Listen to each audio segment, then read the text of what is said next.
कमरे झुजवावे लागले.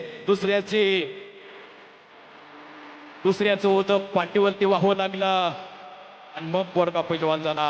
आज सुद्धा त्या सिकंदर शेखची चित्रकथा, कुस्तीची चित्रकथा त्याच्या बापाच्या पाठीवरती कोरणीने कधी गेलं तेव्हा बघा, बापाच्या पाठीवरती अजून थोडं आहे.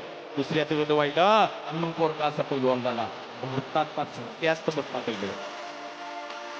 सहजासहजी असा होत नाही. आशीर्वादाचा लागतो. पाणी कष्ट केला, रक्ताचं पाणी केलं, हाडाच्या काड्या केल्या, मग असा घरात एक तयार झाला. उरामंदी माया त्याच्या काळ्या मेघावानी दाखविना कधी कुणा डोळ्यातलं पाणी.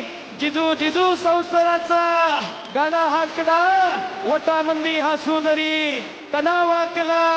कधी बर तू थांब जरा, ऐक त्याची धापरा, लई अवघड हाय गड्या उंगाया बापरा, उंगाया बापरा.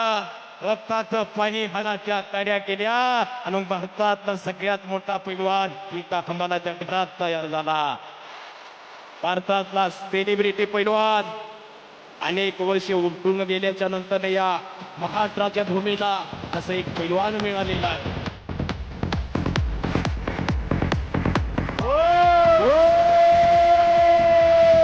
आणि संपलेल्या कुस्तीसाठी 11,000 रुपयाचं बक्षीस.